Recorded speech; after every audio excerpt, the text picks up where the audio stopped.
Welcome to Win with Richardson and Richardson. What's important now? Success in business most often comes down to hard work, not by silver bullets and quick fixes. It's knowing where to focus that hard work that's key to winning. Join sales prospecting expert and 3-time seven-figure business founder Carrie Richardson and managing partner of R&R Consulting and former owner of Doberman Technologies, Ian Richardson, for radical honesty regarding strategic planning, accountability, and execution that will get you the systematic results you're working toward. Let's get into today's episode. Thought leader and your host, Carrie Richardson.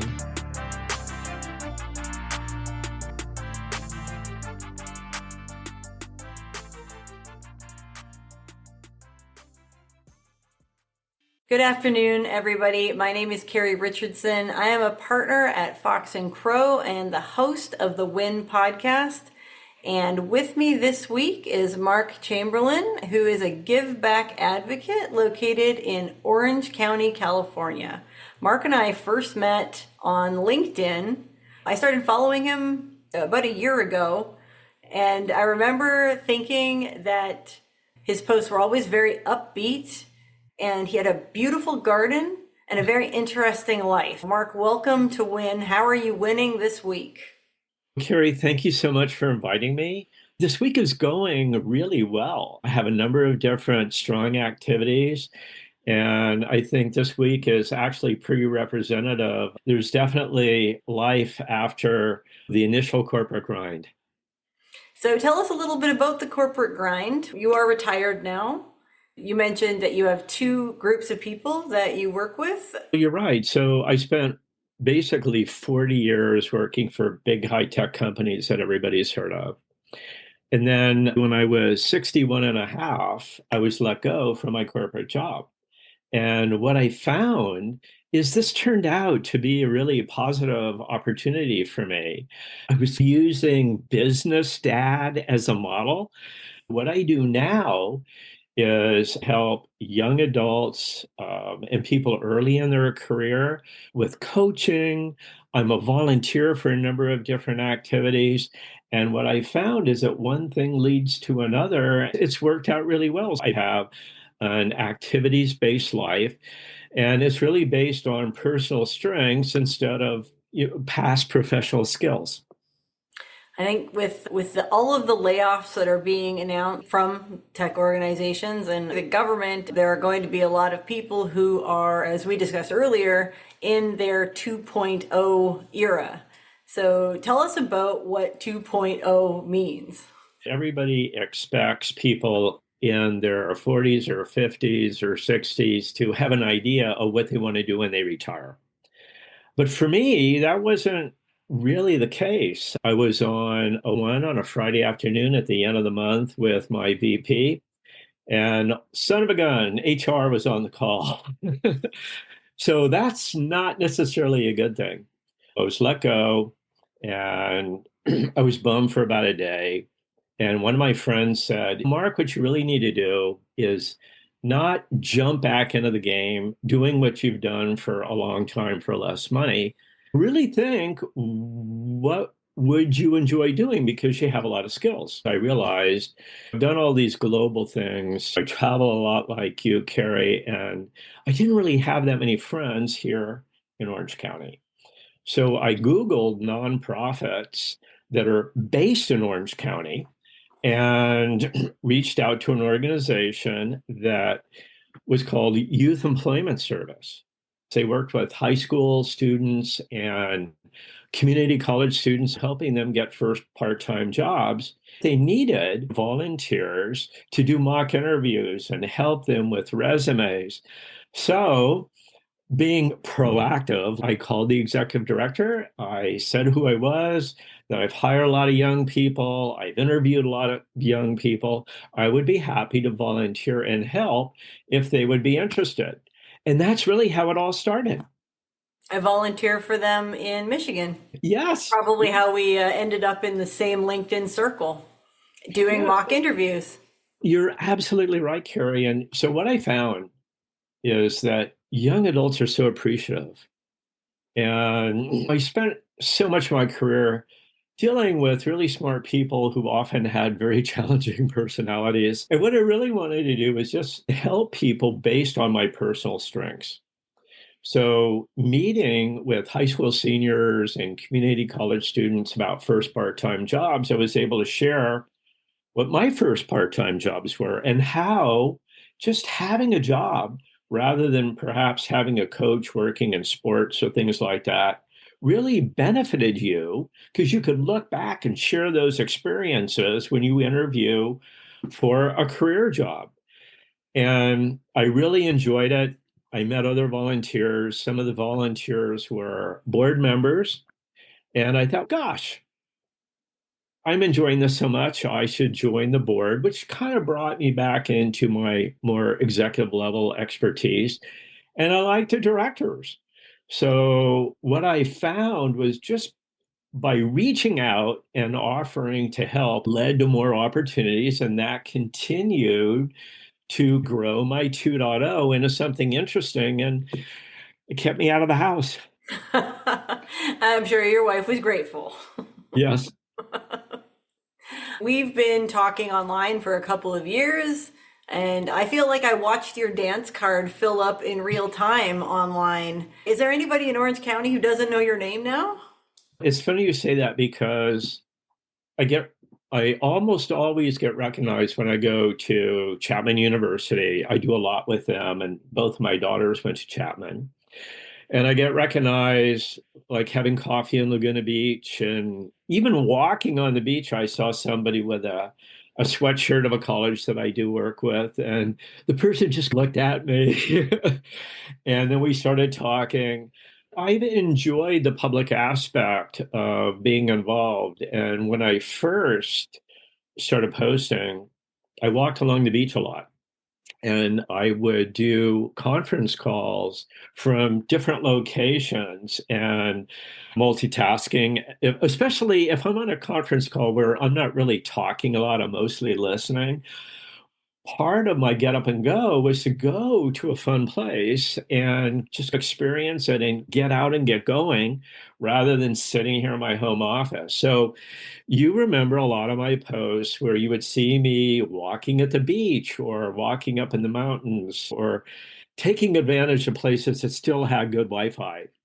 You can be active, you can still do fun things, you can be involved proactively with professional types of activities, but you don't have to be sitting at your desk. And that's what got me started. So, what advice would you have for somebody who is being released back to industry in an unexpected fashion Mhm. later in life? I barely knew what I wanted to do when I was 40, and I feel like in my 50s, I'm just hitting my stride. I'm not sure what I would do if tomorrow all of a sudden somebody said, "Oh, no, I'm sorry, the ride's over now." I definitely have advice on that. Don't just get on LinkedIn and think of LinkedIn as filling it out so that if a recruiter reaches out to you, you have all the information down. Because what I found once I turned 50, although I did get one job from a professional recruiter, almost all of the opportunities really came through networking from people that I know. And instead of trying to get another job, applying through a website where nobody really knows you, when somebody does, that makes all the difference in the world.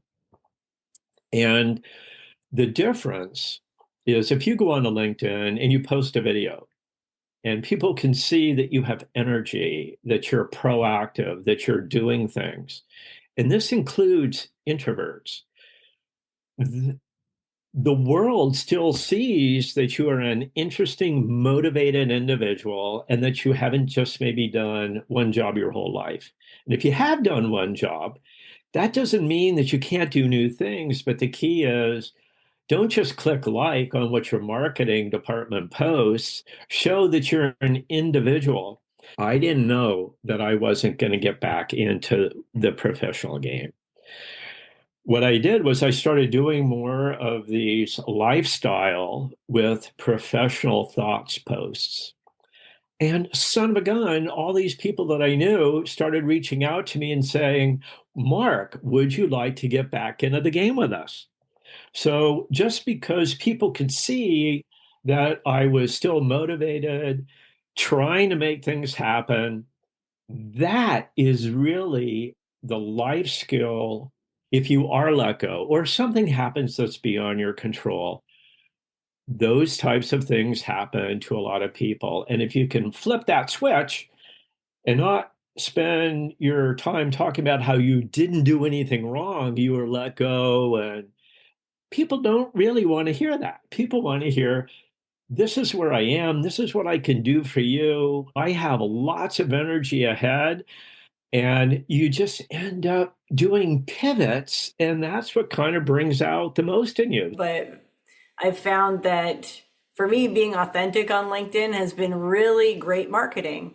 And I don't just post about business. My husband and I drive around in our van. I love seeing your pictures from vacations. I love seeing pictures in your garden. And I like the posts that go along with them because they're always upbeat and encouraging. And you didn't spend a lot of time wallowing in self-pity when you were released back to industry. You just decided to be the guy that was going to deliver positive messages online. And the world needs more of it. And I, for one, am here for it. Thank you, Carrie. Most of my messages really are to inspire people in their 20s and 30s. And some of this happened when I did all this work with Youth Employment Service, and both my daughters went to Chapman, and I thought I should reach out to Chapman's Career Center because you have a lot of students who might want to get jobs in high tech. And I've worked with a lot of STEM, and I reached out to Chapman's Career Center and basically gave them the same pitch. I come from high tech. I would be happy to work with your students. Would you be interested? And again, the same thing. Nonprofit, lots of people think that nonprofits get inundated with calls. Can I help? And that's just not true at all. So they are so happy when somebody like you or somebody like me reaches out and offers to help that they said yes. So I went out and I was so impressed with how these college students want to learn, want to hear, wrote thank you notes. I was booked every time I went out there. And then what that did, Carrie, is that led to more things that I didn't even know that I would do. And this is why you don't really have to have a plan if you have some energy and you're proactive. So, so I did that. And the students liked working with me. One of the people who was in charge of young alumni reached out to me and said, Mark, would you be interested in doing a webcast on negotiation skills? We have a lot of young alumni who are 20s and 30s. And I said, absolutely, I'd be happy to do that. So when I did this pivot from interviewing to speaking, I thought about my daughters. And at the time, they were mid to late 20s, early 30s. So I really focused on the types of information that my daughters would ask about and their friends, this business dad thing. So just by saying yes and doing it, and then doing the research and kind of applying stories of my negotiations on what would be relevant for this age group, that then led to more things. So I'm Important. just having a blast. Not everybody has a business dad. My family was blue collar. We didn't talk about money. I was probably like 3-4 jobs in before I realized that when somebody offered you a salary in a job interview that you could counter and ask for more money. I didn't know that. And so having somebody that can teach you that skill when you don't necessarily have that kind of support at home is super important. It's nice to hear that there are people who are giving of their time to make sure that everybody has that skill. Mhm. Where did you go to college? I went to UC Santa Barbara and I double majored in business economics and communications. And I thought I wanted to do was get into the business side of the entertainment industry. And what I found when I graduated is all those jobs were gopher jobs. They didn't really pay very well. And I did have one friend that went to work for the William Morris Company and was basically an administrative assistant. And she ended up doing really well. But what I found was that wasn't really going to be my calling. When I graduated from college, I was really tired of being poor. And I didn't want to accept a job that wasn't going to really pay me. So I decided to get into high tech marketing. And the irony is, fast forward many years, I'm working for these big tech companies, and my clients are Disney and Warner Brothers and big entertainment. It may have taken me 20 years, but I did end up working with the entertainment industry. And I found that my temperament was really better working for high tech. Did somebody bring you coffee? It's funny how you say that because there's a lot of traditional industries that still are very traditional. And what I found going into high tech was I learned to deal with pivots and changes all the time. Made a joke on how these things are going on with government right now.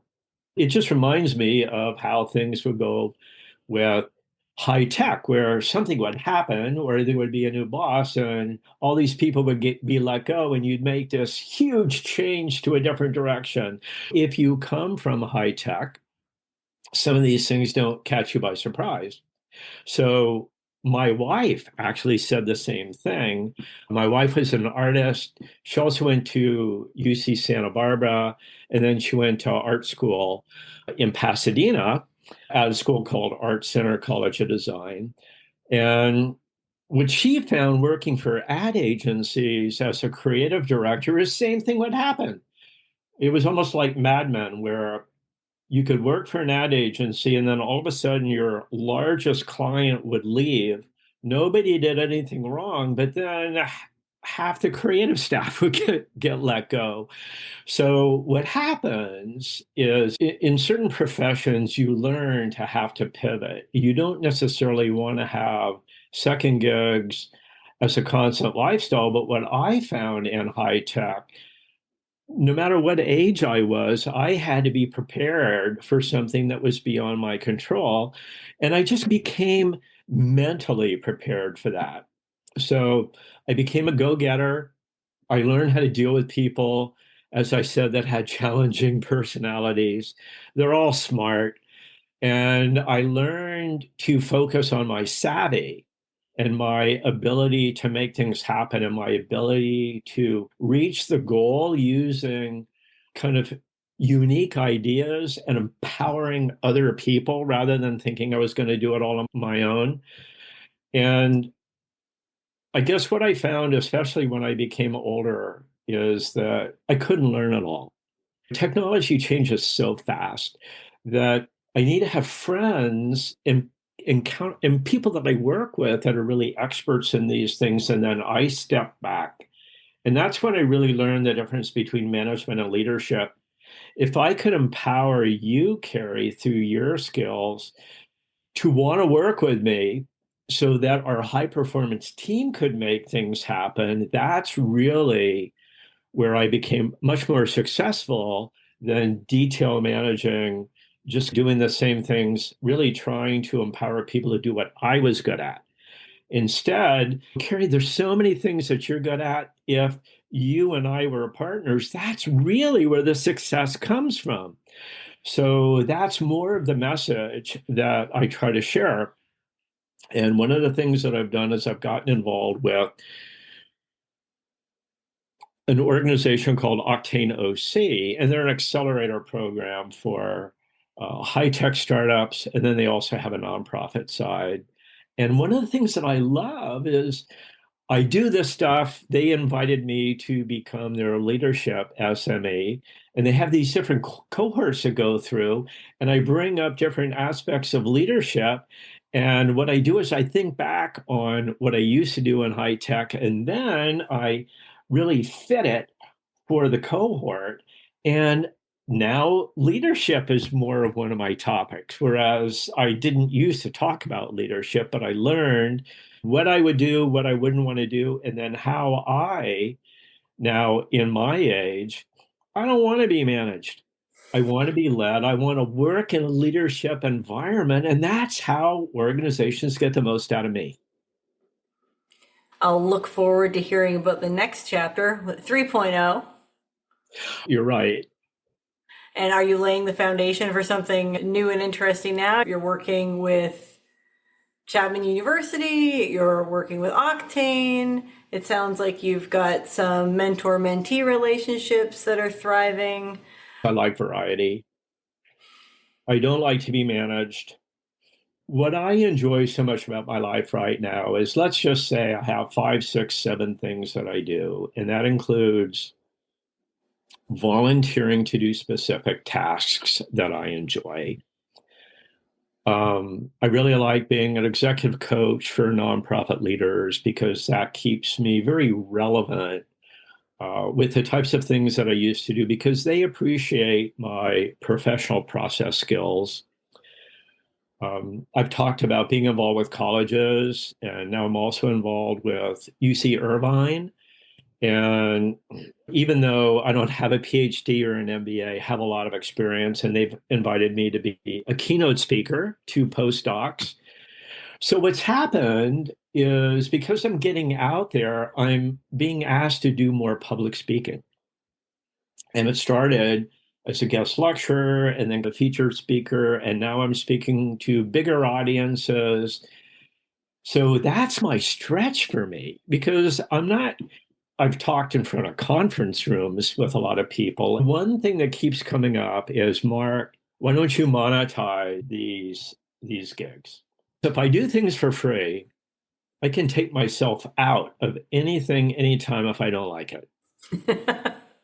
And the other thing is, I really don't like when people don't pay me.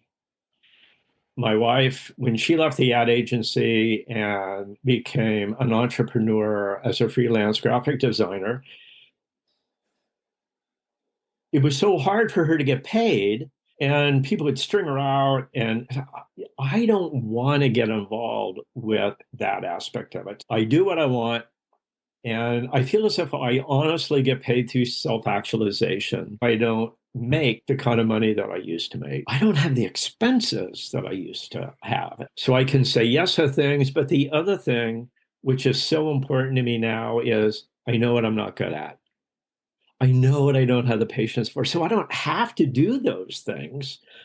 And if I start liking something and it pivots the wrong way, I can take myself out of it. And I can be upfront with people, and I can say, you know what, I had fun for a while, but I don't really like where this is going. I don't really want to be micromanaged by somebody that knows less than I do. So you can take it from here. So now that I'm a volunteer or a give back advocate, I can be really straight with people. And not everybody's used to that, but I enjoy that freedom. So that's one of the things that you find when you get involved with new activities. Business would be great if it wasn't for those employees and those clients. I don't know what my 2.0 plan will be. I'm not quite there yet. One of the things that I really love about what you and your husband do is you look out for each other, you build on each other. I've been married a long time, and my wife is really smart, and she sees things in people that I don't see. And an example would be, I worked with a lot of really tough people, and my wife would say over time, gosh, you should leave this company. You're working with a lot of people that just really aren't very nice. She would see characteristics in people that I didn't see, because I was so used to being effective working with almost anybody. They glossed over things because it was about my effectiveness and my maximizing the amount of money I made. When you step back and you're in a different environment and you have a wife that's really looking to support you and be your biggest advocate, just like you and your husband are huge advocates for each other, I really respect that. And I think a lot of people can step into an environment where you really look at who are your most important partners. And I get a lot of support from my daughters. And one of the things when you're not working for a company, like when you're working for yourself right now, is where does your accountability come from? One of the things that I do is I post or I share things with my daughters. And in a sense, that's my accountability. If I tell my daughters or my wife, or if I post something on LinkedIn, I really have to do it now. That's part of my motivation to keep things going in a positive way. You're an inspiration to the people around you, Mark. I know I always feel better when I see something that you posted online with your smiling face. And I'm glad that we've had the opportunity to get to know each other a little bit over the last year. And I thank you very much for coming and sharing your viewpoint on Win. I'm grateful for your friendship and I'm grateful for your appearance here today. Thank you. Carrie, thank you so much. I feel like we are in sync. Have a great rest of the day and make sure you practice that keynote speech. Okay, bye-bye. You've been listening to Win with Richardson and Richardson. What's important now? We're so glad you've joined us and know you're one step closer to winning big in your business too. We'd love to connect with you outside of the show. If you have any questions or comments, please reach out to connect@rnr.consulting. Don't forget to rate, review, and subscribe to the podcast so you'll easily know when new episodes are available. Until next time, you can win, and we're here to help.